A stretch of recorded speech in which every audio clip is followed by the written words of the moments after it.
Bluff City Media presents Tigers Live with Francis Carlota. Join Francis after every Memphis Tiger game as he breaks down each matchup, player of the game, and upcoming games. Now, let's get to the show.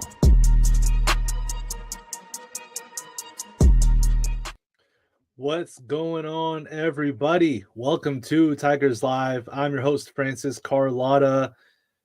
That was a tough one. That was a very, very tough one to watch for all Memphis Tiger fans across the world. Memphis loses to Mississippi State 66-79 at home in a game where the hype for this game was at a fever pitch. FedEx Forum looked like a good crowd. Penny was telling everybody to come to the Forum, and Memphis had been playing really good basketball. Again, it's a tough loss for sure, but Memphis had been playing good ball entering this game, hence being ranked 21st in the country, hence having one of the best resumes in all of college basketball. They're playing very good basketball. It's just unfortunate that this type of game happened at home with this circumstance. That's a tough pill to swallow for sure. But again, welcome everybody to Tigers Live. I'm Francis Carlotta. I'll be joined by the beat writer for the Memphis Tigers for Bluff City Media, Roman Cleary, in just a moment. So whenever I see Roman join the stream, I'll add him to the stage as well and get his full reaction, get his full thoughts. And then after I talk with Roman, as we do for every single home game for the Memphis Tigers, you will hear from Penny Hardaway straight up. You'll see his live stream press conference here on the stream, and you'll hear his thoughts on that performance from the Memphis Tigers, on that game from Memphis. You'll also hear from Mississippi State head coach Chris Jans as well, so you'll get to hear his thoughts and Penny Hardaway's thoughts. Then I'll talk about my thoughts on what they said during the press conference once they're finished. Then we'll look ahead. We'll look ahead to the Ole Miss game that comes up in just a week. So, there's no rest for the wicked. No rest for the wicked for the Memphis Tigers. It's been a hectic schedule. The non-conference has been nonstop with tough matchups, as we all know. And it's just unfortunate that this was the first real big game that's scheduled. We know they lost to Auburn, but the first big game scheduled that they knew they were going to have because they didn't know they would face Auburn and Maui. This is the first big game that Memphis pretty much laid an egg. And it's tough to see, but it's just the reality of everything. But again, shout out to everybody for y'all tuning in. Shout out to Timo's, as always. Lots of unforced turnovers. Colby Rogers not only not making shots, but missing defensive assignments and not blocking out. Yeah, Colby's a tough one to discuss because as a media member, as a pundit, as someone talking about this team, I don't want to be overly critical of Colby after two performances that were big letdowns. He was bad against Virginia, and he was really bad today, again, against Mississippi State. And it's tough to see because Colby was such an important piece to the Tigers when they're playing hot, when they were winning basketball games. I mean, look, think about how good he was against Clemson. He was amazing against Clemson, and then he just unfortunately is playing without a lot of confidence right now. Not a lot of confidence. I'll get more into that later once I bring Roman into the stream. But yeah, it's a tough showing for sure. So let's just get into it while I wait up for Roman. We talk about the starts that Memphis needs to get to. They need to get off to quick starts, and they've had a real issue getting off to quick starts throughout this entire season. I think the best start they got off against it was Clemson, and you think about UConn as well. But this is another game where Memphis struggled to get off to a good start, and it just unfortunately they couldn't get their rhythm back as the game went on. I see that Roman has joined the stream, so let me go ahead and add him. Roman, what's going on? Well, Francis, as I was making my way down here to the floor area of the FedEx Forum, I happened to overhear Mississippi State chanting "Whoop that trick" during their locker room post-game celebration. So I think that just about describes the scene that we saw here today.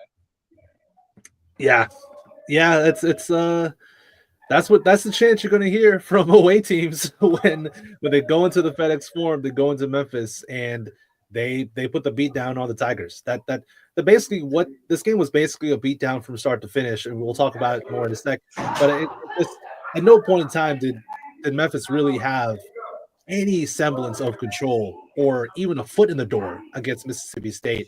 So let's just get into it. Roman, give me your thoughts on the game. I was just talking about their struggle on the offensive side to start the game. So just what are your thoughts on that performance? I mean, there's really nothing good to say at all, right? I mean, they shot horribly. They took bad shots, and they couldn't convert their open looks. And obviously, the main thing is the turnovers. 10 first-half turnovers to turn into 17 points for Mississippi State. The score was, I believe, like 39-23 or something like that at half. So if you take half of those away or so, this is still a somewhat manageable game for Memphis. The turnovers really set them behind early on, and they could never really recover. Yeah, turnovers were definitely the big issue. I mean, 18 turnovers for the game. Memphis, I think, entered the game averaging around 14 turnovers a game. So, and that was like in the 300s in the nation. And so the fact that they even performed worse than their season averages is already really bad.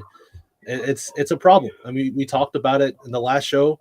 I think, as I said before, these are just things that they have to clean up. Until they do clean it up, it's going to be the reason why Memphis doesn't reach the ceiling that we think they can reach. What did you see early on? The turnovers that I saw were just sloppy, bad passes, just mental stuff. Oh, wait. What about you? Excuse me. Chris Jans is entering the media area, so I believe I have to go. I'm sorry. Okay, no worries. No, thanks, Rowan. Appreciate you. All right, so Chris Jans just got into his press conference.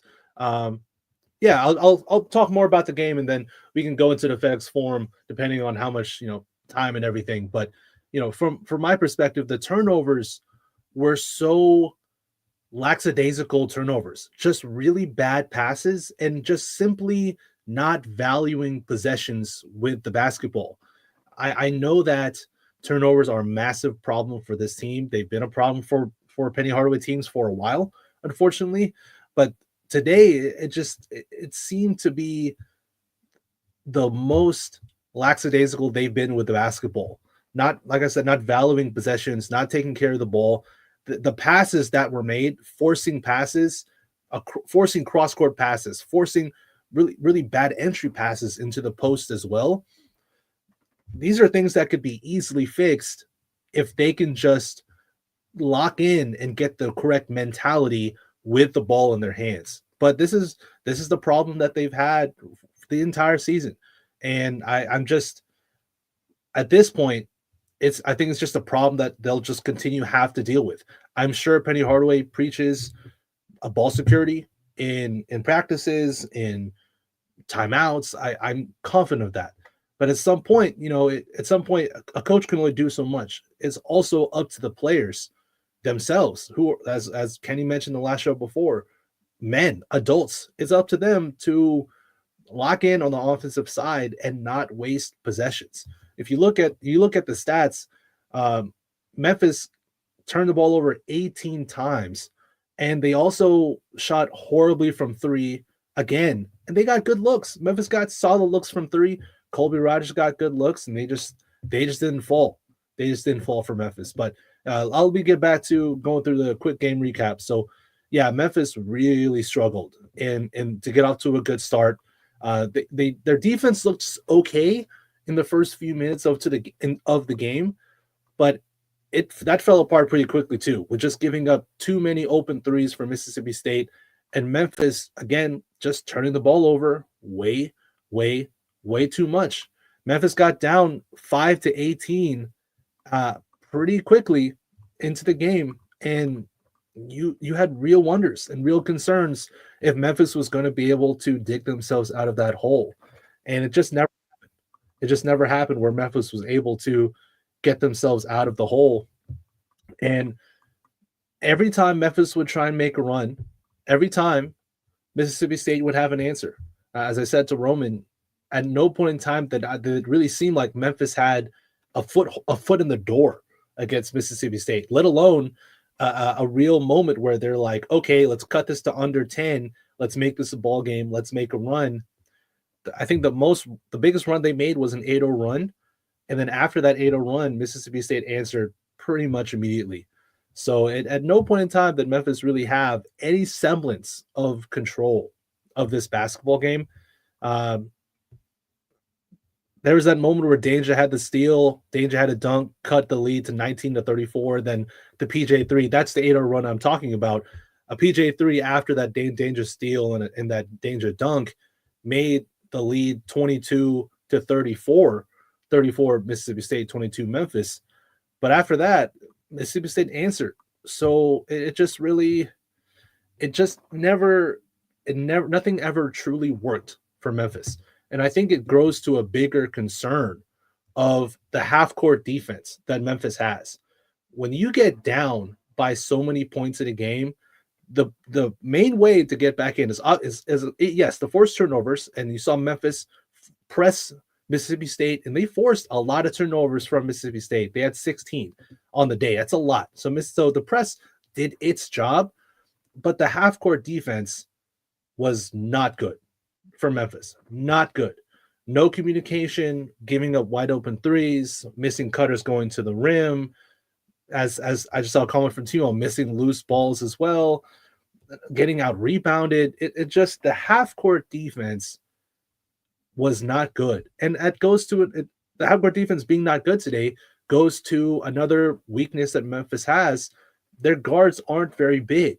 So though the guards can play as scrappy with as much effort as they can on defense, they're just not big enough to do really good contests on three-point shots. And you saw that today. Mississippi State, they were just draining threes over our guards because they felt like they can get still a decent look off on Tyrese Hunter or Corby Rogers or PJ Haggerty. It didn't really matter. Or PJ Carter when he came into the game. It just didn't really matter who was on Mississippi State, and they would just rise up and hit threes. Like, it was just the lack of size of these guards, I think, as the season goes on, is becoming more of a problem. And I got to shout out Matt Infield again for what he said when he came on the show during the Maui Invitational. He came on the show after Memphis beat Michigan State. And Matt Infield stated that this team doesn't have any wings. And he's correct. This team doesn't have any 6'7", 6'6" wings that can be tall, be long, and disrupt things on the defensive side in the half court against other teams' wings or tall or bigger guards who can shot create and hit threes. Like, it's a tough one. It's a tough situation for the Tigers against such a long, lengthy, athletic Mississippi State team. I think Mississippi State team that they should make noise in the SEC. The fact that they're unranked right now is probably because the lack of competition that they've played thus far. Their schedule isn't that good up to this point. But I think that's a really good team that's going to be ranked come Monday that has a real chance to make noise in SEC and in the conference that's really, really damn hard. So let's get into the second half. Before I do so, entering halftime, Memphis was down 32-48. PJ Haggerty had 16 points, but really nobody else contributed. It was just PJ. It was the PJ Haggerty show with 16. Nobody else had more than 6 points. Memphis had 12 turnovers at the half compared to Mississippi State's 8. Mississippi State was 9 for 18 from 3. Memphis was just 4 of 12. Memphis was actually just 8 of 26 from the field, period. They really struggled on the offensive side, no question. And a big issue on the offensive side was the lack of passing. Memphis didn't move the ball well at all against Mississippi State. They only had 5 assists compared to Mississippi State's 12 assists. So that's a clear indicator that Memphis did not do a good job sharing the basketball. Then as the second half started, you're waiting for that run from Memphis. You're just waiting for it. Kind of the feeling that we had when Memphis played Arkansas State. You're just waiting for Memphis to make that big run, and it just never really materialized. I mean, my second half recap is going to be really short because it was just the same stuff. Memphis couldn't score on the offensive side. They still turned the ball over too much. And then on defense, their half-court defense wasn't good enough. to string together stops against Mississippi State. It was the same issues. Nothing really changed in the second half, and that's disappointing because I've been publicly praising Penny Hardaway for how great of a coaching job he's done this year, and I still think he's done a great job. I see the comments. I get it. I still think he's been awesome this year. This was just a bad game. It was just a bad game. But I've been praising Penny for his halftime adjustments, and they just didn't happen. Whatever adjustments were tried to be implemented, or whatever adjustments he told his team to implement, just didn't happen. Just didn't happen. And it was just a lot of the same problems that Memphis had in the first half, continuing in the second half.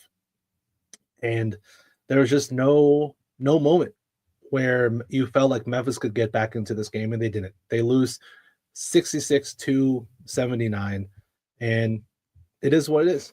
It is what it is for the Memphis Tigers. It's not a good loss, but it's a loss against a good team. This is not an Arkansas State loss. This is against a really good team that I think should make noise in SEC.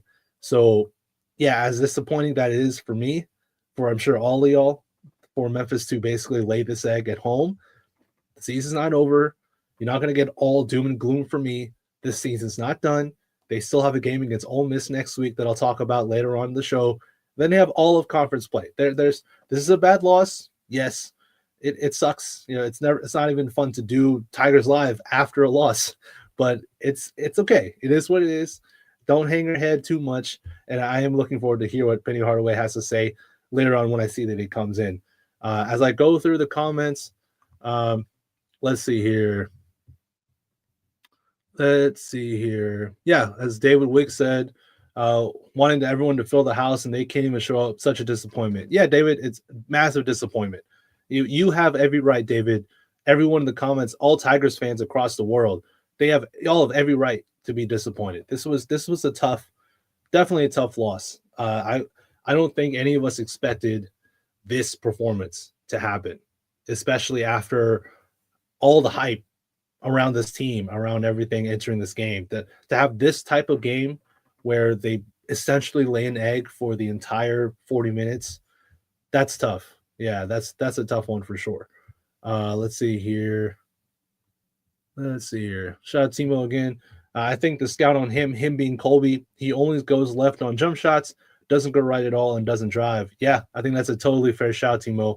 You could see the Mississippi State guards shading him on that direction and making it really difficult for Colby to get into any rhythm, any flow on the offensive side. But at the same time, I'll to not really counter your point, Timo, but to add on to it, I guess, Colby was also playing really hesitant throughout the entire game. He passed up a lot of open looks in the first half. And yeah, he took some in the second half. Like, they came out of the locker room. Colby got 2 good looks straight out of halftime. He didn't make any of them, unfortunately.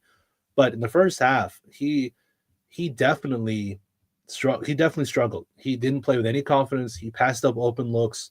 And that, if I were his teammate, if I were his coach, I would try and be as positive as I can with Colby. I really would, because they're going to need him throughout the year. This is just a bad stretch. Bad stretches happen to everybody, to every player. And so the hope is that this is just a tough moment for him, and he can get it together. Hopefully he can. I have faith in him. Okay, I see that Chris Jans, Mississippi State head coach, is at the podium. So let me send this to the FedEx Forum right now. It's Cam and Kugel, the same question, but it seemed like in that first half when you guys went on a 16-1 run, it was kind of what you've said in the other game this year, that the defense and rebounding led to the other end. And obviously you guys were hitting threes too, but how much did the defense affect that early on? I mean, we're best when we're, playing off that end of the floor. And I think, like most programs that, emphasize it, you can score off your defense, you take some pressure off your offense. And, if you're on the road, it takes the crowd out of the game, which is always nice. And I just think it revs us up. It revs us up, and if our motors are going, then we have, opportunities to turn people over and score. And then, like you mentioned, I mean, we were 9 for 18 from 3, in the first half, and it's contagious. One guy or two makes them, and then everybody kind of joins the party, and that's what happened in the first half. We'll go to Sam standing up to your right, Coach. I know you've been asked plenty of times about how dominant or competitive rather the SEC is going to be this season, and just to have a performance like this, is this what kind of gives you confidence at all that Mississippi State can be one of the top teams in the SEC? Not really thinking about it too much.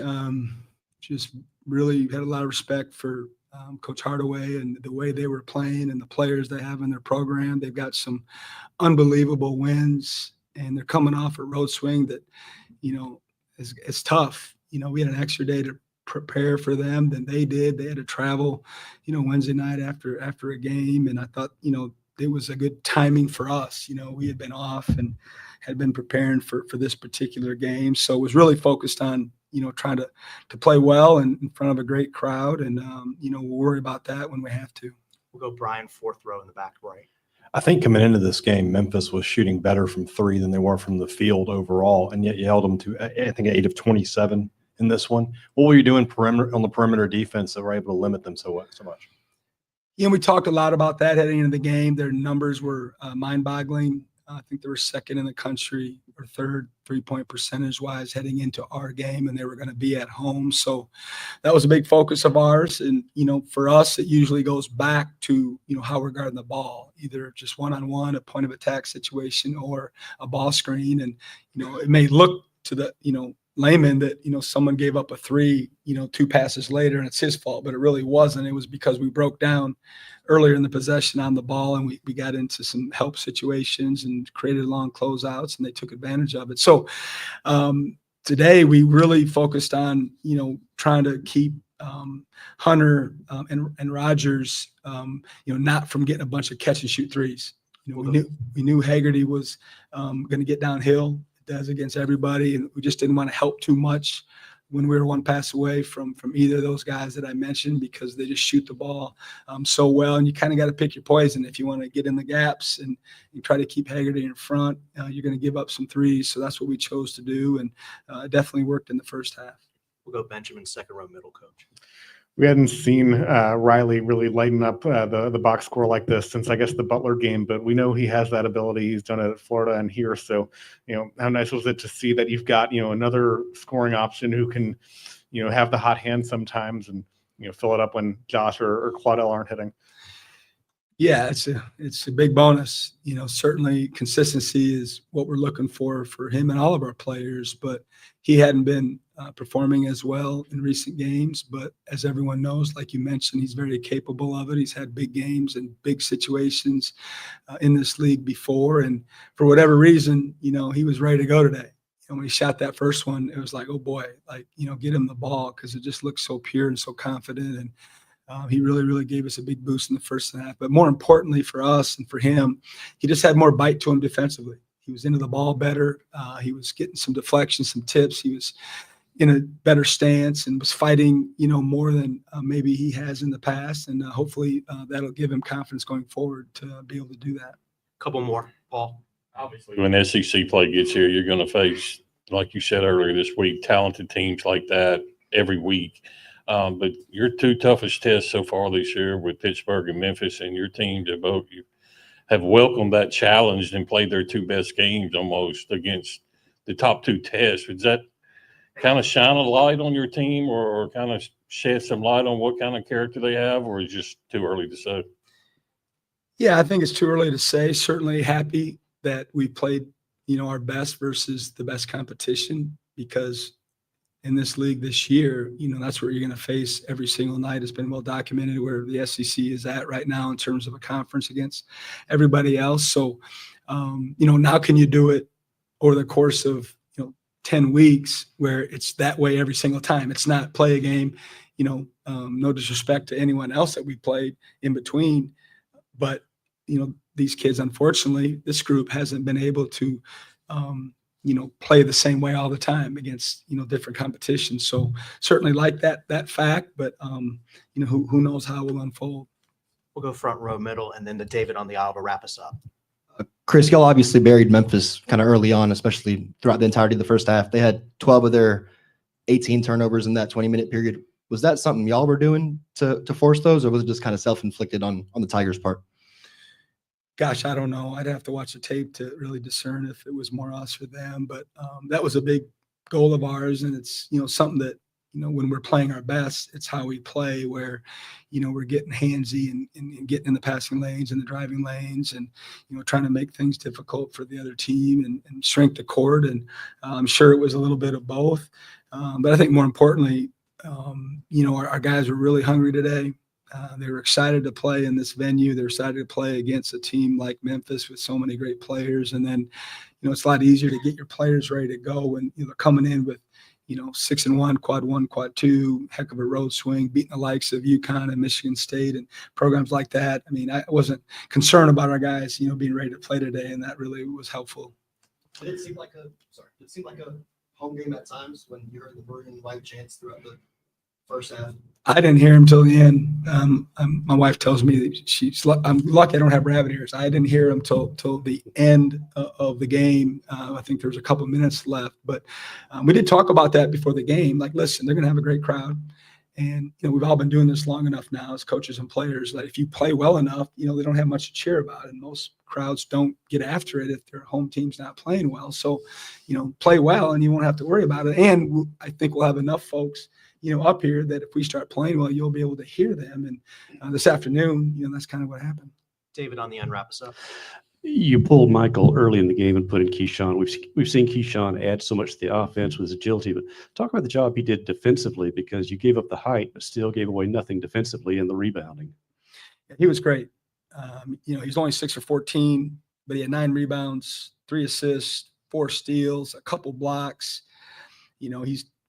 He's disappointed. He missed some around the basket that, we ran for him. I thought he was, getting it going a little bit and was feeling good. So we ran a couple plays for him and he didn't finish them. But, Mike just didn't get off to a great start. Then he got saddled with foul problems and Murph was playing so well. So we just kind of went with that lineup. Thanks, guys. Merry Christmas.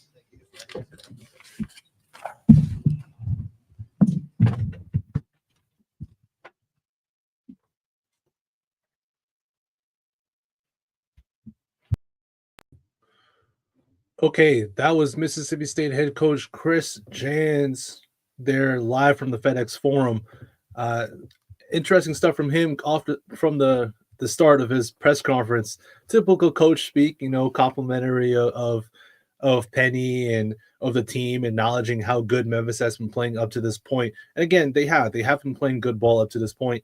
Chris Jans was also pretty clear that it was good timing for his team to face Memphis. They had an extra day to prepare for Memphis. Memphis just came off of a road trip, playing at Clemson, then at Virginia in a pretty short time frame, then having to fly home. They had Mississippi State the day off. Memphis had 2 tough road games. So, this is something to consider, but I think for me, that's just coach speak, trying to downplay things and praise the opponent a little bit more. But that's Christian's being a good sport in that regard for sure. I liked what he said though about Mississippi State's perimeter defense against Memphis, because that was a clear point of emphasis for me just watching the game, and I'm sure for a lot of y'all as well. He mentioned that they were really good at guarding the ball at the point of attack. Their on-ball defense, they really focused on that. And I thought Mississippi State's on-ball defense today was phenomenal. They did a great job shutting the water off of Colby Rogers, of Tyrese Hunter, and also, whenever they dumped the ball down to Dane Danger in the post, they sent 2 at Danger basically immediately. It felt like as soon as Danger caught the ball on the block, a guy got sent to him to double Danger and force Danger to make really quick decisions and put him in an uncomfortable situation. So I thought Mississippi State did a great job guarding the ball and guarding Danger as well.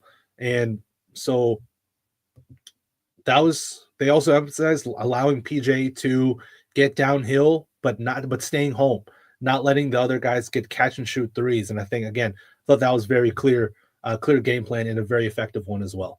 I see Penny Hardaway's at the podium. So here is Coach Penny Hardaway. Again, like I've said it before, I thank God for these opportunities, man. We're truly blessed to be able to play these type of teams, especially early. Again, we talk about a new team that's played well in some games this season to play against a veteran team who's added some really good pieces. We knew what we were facing when we added the game. And the only discouraging thing is that I didn't feel like we fought as hard as we could have. And before I go any further, I want to thank the crowd. The fans were phenomenal today from the very beginning. We had it right where we wanted, and we just didn't finish the job off with the way that we played. This one loss is not going to define who we are because it's about the entire season. I'm smart enough to know now not to go crazy over one loss. It's just the way we lost it. It's the same way we lost the other two games, and you have to be better. And just thanking the fans. And next Saturday, we're going to be better. I hope the fans will come out again because that's what it's all about. That's what fans are for, to give us that energy. And the boys will go home for Christmas, and then we'll get back Christmas night and get back to work.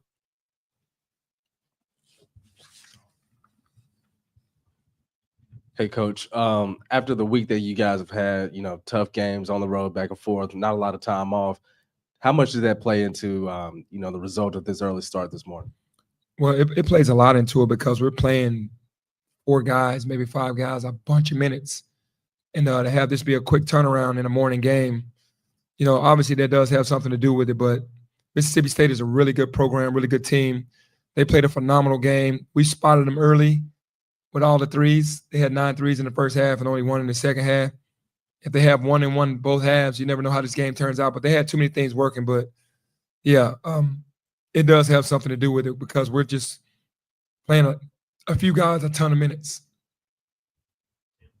Penny, what is the most critical common theme of the 3 losses? Is it that the 3 points not falling? Is it the turnovers? What do you pinpoint, across the 3? I think it's turnovers. I think it's non-box outs. And I think that it's guys depending on offense to start their defense, and we're a defensive team. I think that's the common theme on all 3 of those games. Penny, with like 11 minutes to go in the second half in the back, you walk the bench they're saying we're soft. They're saying we're soft. We are soft. Is that something to get them fired up? Absolutely. Yeah, because when you got guys talking to the bench like that, I mean, obviously it's already hard enough. I'm a competitor. At that moment when they were saying that, we were, because we hadn't won a 50-50 ball. We got out rebounded by, I think, 17. That's not being tough. And at that moment, I was trying to give them the understanding, soak all of this in, so when we get back to practice and we have the next game, that we'll use this as motivation. Penny, I'm sure that this is already, I'm over here. I'm sure that this is already, frustrating enough as it is, but, given the fact that you guys kind of spent the week campaigning, for fans to come out here and, fill out the forum, pack the building and things like that, does that make it any more disheartening, the fact that you guys came out and played the way you did today? Well, I think, for us, to have to ask the fans to come out, that's what fans are for, to be able to support the hometown team. These kids deserve that. And to me, it's disheartening because I feel like it shouldn't be if we win, you decide to come back. That's what fans are for. The Tiger fans, we want you to support the team. It's a full season. Don't not come after we lose and then we win 10 games in a row. Then you come back, we lose another game, you're gone again. The fans are supposed to be there for the ups and the downs. And for me, being from here and understanding what this game means and understanding where the crowd was for the first time this year, yeah, it's a little disheartening to me because that's just who I am. Hey, Penny, up the back here. After the Arkansas State loss, you said the guys just didn't show up and weren't ready to play. Did you feel that today, that they didn't show up, or do you think the effort was there and it just wasn't falling? I think today, to me, looked a little tired because we have to pressure so much, and then we spotted them, and then that made it worse. We couldn't play it at the pace that we wanted to. We had to ramp things up really early, and it just looked like the offense was controlling the defense. If guys weren't making shots, it seemed like they were bothered more today, as if they were putting all their eggs in one basket. You can't put all your eggs in one basket. You still have to play the same way every single night. Every game is going to be hard, and that's another thing I keep saying is that this new team having to play, to me, one of the top 3 hardest non-conference schedules in the country. It's like you got 2 days to prepare for Mississippi State. It's not easy. So again, we asked for this schedule. We're going to have to deal with it. And we get a week off now. Let's see what this week off helps us with in next Saturday's game. Hey, Penny, back here. You've obviously faced a lot of the top teams already in the country. Where do you just think that this Mississippi State team stacks up in regards to those other ones? Oh, they stack up with anybody because they have scoring, they have length, they have size. They have great chemistry with the guys that they've added, with the guys that they had coming back. They're very dynamic because they can score, and they're very dynamic because they're long and they can put you in positions in there with getting deflections and getting turnovers without pressing us. They got us to turn it over 18 times. So they're as good as any team we faced thus far. That's Michigan State, that's UConn, that's Clemson and Virginia, that's any of the Missouri. They're just as good or better. Coach, what was it like to see the growth of a former AAU player of yours, Cameron Matthews, with his development tonight? Yeah, Cameron has always been a young man that he's never been short on confidence. When he was younger, he had that tag on him that he couldn't shoot, but he always outworked everybody, always been a hard worker. And what he's done now in his 5th year is figured out who he can be for Mississippi State. And that's a huge force, arguably their best player, because he's going to do everything. He's going to defend, he's going to rebound, he's going to block shots, he's going to get assists, he's going to do everything. And I'm proud of his growth because he's a pro. He just knows how to get it done, and really, really good seeing him play high-level basketball right now. Hey, Coach, on the turnovers, was it something they were doing or you guys were careless with the ball? And if it's something you were doing, what can you do to contain it? Yeah, I think it was a little bit of both. It was something they were doing. Every time you drive baseline, they double-team the ball, and the guys knew that, and they just didn't get the ball out properly because they were long. The other thing was careless passes, careless chest passes. We work on passing every day. We know what not to do. And again, in the heat of the game, you just never know what's going to come out. And when I saw those deflections, even when they almost stole basketballs, I'm like, we're either tired mentally or we're not paying attention, because we try to guard against all those things. But credit to them, very active. So I would say more them than us. Coach, seemed like Mississippi State did a good job taking away the three-pointer and defending the perimeter, which is obviously the thing to key on against you guys, especially Tyrese and Colby. Was that just them playing good perimeter defense, or do you think it was more just missed shots on your end? I think more them running us off the line, and we took that shot, and it had to be a tough shot if you make it. They were really locked in on running Kobe off the line, running Tyrese off the line, and really giving a high contest. And if you make it, they'd live with it. And, in those type of games, you got to pull the ball down, drive it one more time, and kick it to the weak side. We're growing and getting better every game. So it's going to be scary by the time February, March comes around from playing all these different teams and all these different games. And our guys have some experience together to understand who we really can be. And that's the win for me throughout this whole entire thing. Did I want to win? Absolutely, I want to win today.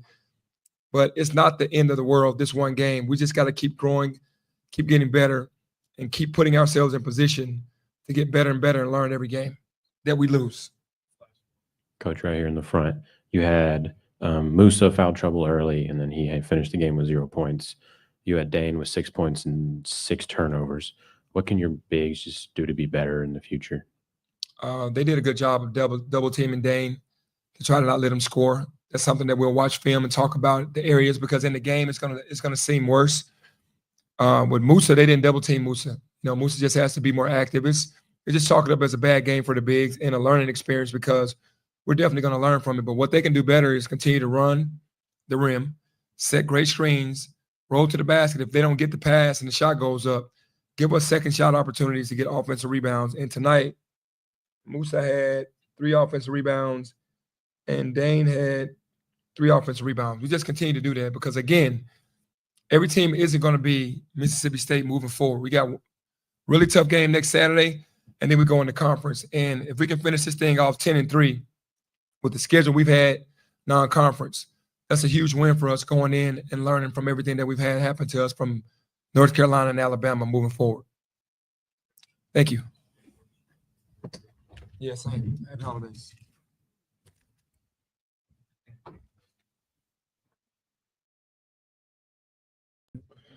All right, that was Memphis head coach Penny Hardaway giving his postgame thoughts on the 66-79 loss to Mississippi State. Yeah, again, as always, very good stuff to hear from Penny.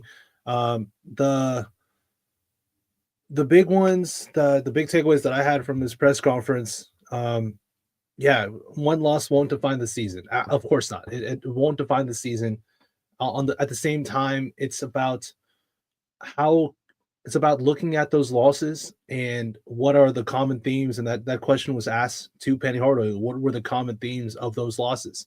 He said turnovers, not boxing out, and guys depending on offense to start the defense. Now, I think those are very fair, common themes to have for the three losses. The turnovers, they again, I can't stress this enough. It just has to get better. They cannot continue to rank in the 300s in the nation in turnovers per game and expect to do some real damage, not just in the AAC, but if they want to get to the NCAA tournament and do damage in March, those turnovers have to be cut down. So something to keep in mind as we continue to watch the Tigers throughout the rest of the year. Even big one against Ole Miss, of course, but especially as they get into conference play, because that's what's really going to determine where does this season go for the Memphis Tigers is the conference play. They could lose to Ole Miss next Saturday, and that doesn't change how important conference play is for the Tigers. So, it is what it is. But something to keep in mind is if Memphis will be able to lessen those turnovers per game to something more manageable. If they can get it down to 10 turnovers per game, that's huge. And I think that'll go a long way with Memphis, especially on their offensive side, improving for sure. The not boxing out thing, yeah. Memphis struggled on the boards today. They got out-rebounded 46-32. And you look at the Clemson game, and Memphis did a great job on the boards against Clemson. Same thing. Really good job on the boards against Virginia. Today, it just didn't happen. 46-32, getting out-rebounded by 14. Yeah, that's not going to get it done either. But you also heard stuff from Penny talking about how, yeah, this team is tired. Like they just had that long road trip. They were tired physically, probably tired mentally as well. He noticed it because there were a lot of just weird, really easily deflected passes from Memphis. And if you watching that entire game, there were some just lazy passes throughout the entire game from Memphis. And so maybe that's a sign that the Tigers were tired mentally and physically after the road trip playing at Clemson and then at Virginia within a pretty short time frame. And then having to travel and all of that. So maybe that played a factor into it as well. He got asked about the turnovers straight up, whether it was a factor of Memphis just not taking care of the basketball, or was it Mississippi State forcing the issue and doing a really good job on defense. He said it was both them and us. He mentioned how every time our players drove baseline, they got double teamed, and Memphis did a poor job getting the ball out in those tough positions. And yeah, I think that's really fair. Mississippi State, again, played a really, really good defense today against Memphis from top to bottom. They also asked him about Musa and Dane, the issues that they had today. They had real issues. But as I mentioned earlier in the show, Dane got double teamed pretty much immediately. Dane was doubled almost every time he touched the ball. And Musa, God bless Musa, man. His hands are just bricks. His hands are just cinder blocks, and it just is what it is with Musa. You hope for Musa you get energy on defense and rebounds. That's what you need from Musa Cisse. You're not going to get 8 points a game for Musa. You're not going to get paint touches where you can just toss him the ball and he'll go to work and score 2 points. Like that's not fair to expect from Musa Cisse. Again, not to be rude, it's just not fair to expect out of him. So yeah, just a bad game for the Bigs. I expect them to be better as well. And Roman's question about it, was this game disappointing for the fans? From my perspective, I thought that Penny was stating that it was disheartening to see the performance that we saw from the Tigers, because the fans were great. They basically did what Penny asked. The forum was at pretty good capacity. The crowd was into it. The Tigers just didn't play for him. So I thought it was just disheartening for him to see the performance from the guys on the court today. He did say that he wants the fans to show up consistently. But like, look, y'all, I think that's super fair. That's super fair. You don't want fair weather fans out here. Fair weather fans, excuse me, out here. This is still the Memphis Tigers. Support this team throughout, and they're playing hard. This is still a team that has been really good up to this point, that has played really good basketball, and this is just a bad loss. It is what it is, but they've still been really good up to this point. So you're not going to get doom and gloom from me.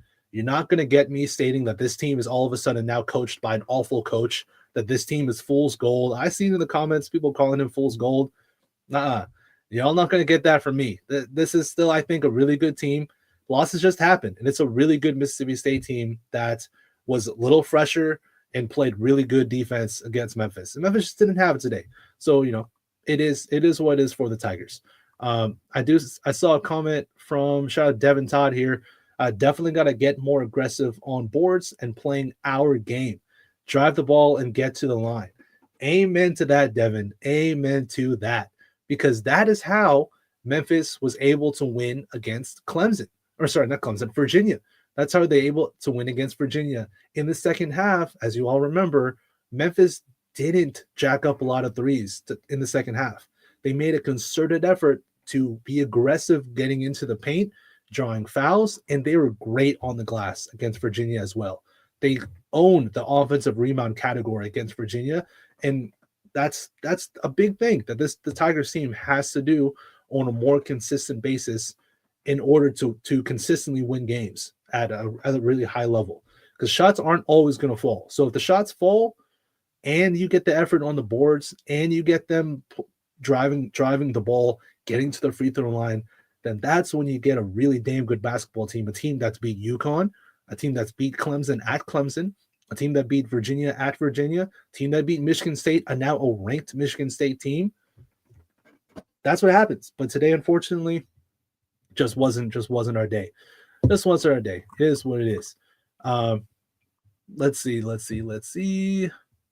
I saw another comment earlier on. Let me see if I can find it.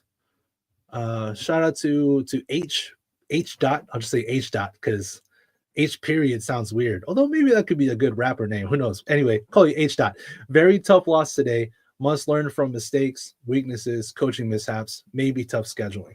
I think that's totally fair. The weaknesses that this team has, they're pretty evident. Lack of depth, lack of size on the guard size at least.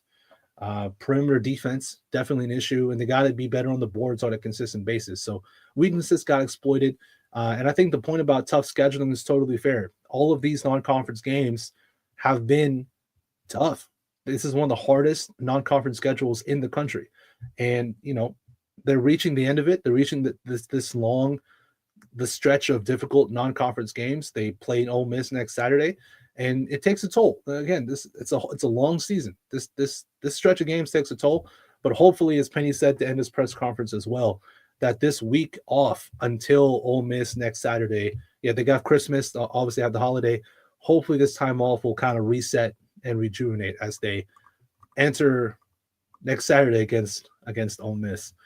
Let me see here as I go through the comments. Again, shout out to everybody in the comments. I appreciate all of you for tuning in. Let me just see if I can quickly go through them. Yep, A-8 AT beats. We can't win them all.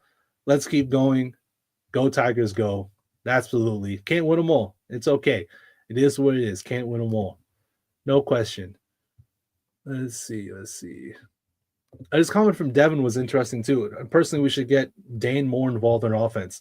We've been seeing that as a common thread from people a lot, talking about let's get Dane the ball more. I agree. Get Dane Danger the ball more, but I also want them to be creative in how they get him the ball as well, especially if teams are just going to double him from the rip. I think you saw early on when Dane got subbed into the game, and around 18-minute mark of the game, they start most of those. They sub Danger on pretty quickly. They were forcing the ball to Danger in pretty tough catch situations, and it led to turnovers. So I want to see Memphis get a little bit more creative in getting Dane in the right spots, and also at the same time, Memphis, the guards especially, have to be better at making crisp swing passes and time their passes up so that when danger gets open in whatever set Memphis runs to get danger open, that the ball's moving quickly enough that when Dane is open, that pass can be timed correctly so that Dane can get a clean catch. Because I think that was an issue today as well. The passing was just not crisp at all from the guards. So it's definitely something to keep in mind. Shout out to JD Denise. Hopefully I'm saying that right. Thank you for supporting and covering Memphis Tigers basketball. Appreciate you. They have a strong team with the right focus will show up. But we as fans, I'm assuming, but we as fans have to support through the good and the bad. Memphis State was solid. Yeah, or Mississippi State was solid, excuse me. Yeah, absolutely. It's a long season. Long season. You got to be there through the good and the bad. Can't be no fair weather fan. We're not the Golden State. We're not Golden State Warriors fans, right? We're not fair weather fans, right? That's not who we are. We support our teams. We understand you can't win every single game unless you're like, what team won every game in college basketball? I think Wichita State did it in I can't even remember the year. I think Wichita State won every game. I think in a regular season. I could be wrong, but I think that's correct. Maybe Gonzaga did it as well, but I don't know. I can't remember right now. Either way, you can't win them all. So it is what it is. It is what it is. Tigers will, as King Meeks said, shout out to King Meeks, Tigers will learn and grow from this. That's what it's about. One loss can turn to a lesson really easily as long as you learn from it. So let's see. Hopefully Memphis can learn from the mistakes, can learn from this loss. As we look ahead, Memphis faces Ole Miss next Saturday. Let me just get the time for y'all. They face Ole Miss next Saturday at 1 p.m. on ESPN2. Again, I hope y'all go. Hope y'all go to the FedEx Forum and support this team. And then as soon as you leave from hopefully a Memphis win, you'll log on to Tigers Live and hear me talk about this team and talk about it. Hopefully win with Roman and maybe Kenny if he can find time in his press duties at these home games. But yeah, Ole Miss next Saturday, 1 p.m. ESPN2. Big game, y'all. Big game. Y'all need me to tell y'all how big of a game this is. So let's do it. Let's see if Memphis can get a win. And as Penny said, if they can finish non-conference at 10-3, hey man, I know this loss sucks, tough loss to take. But if you asked me if I would take Memphis, being if they beat Ole Miss on Saturday, hell, even if they don't beat Ole Miss on Saturday, would I take this this record now, knowing how tough the non-conference schedule has been? Of course. Of course I would. No question. It's been a really hard non-conference, and they've came on the other side with a really good resume that holds up against anybody in the country. So regardless, we're going to lose Saturday against Ole Miss. It's still been a really good non-conference for the Memphis Tigers. But also at the same time, screw that. I want to beat Ole Miss, man. I want to beat Ole Miss. So hopefully Tigers can get it done. And yeah, that's it for me. To everybody who tuned in, thank you so much for tuning into Tigers Live.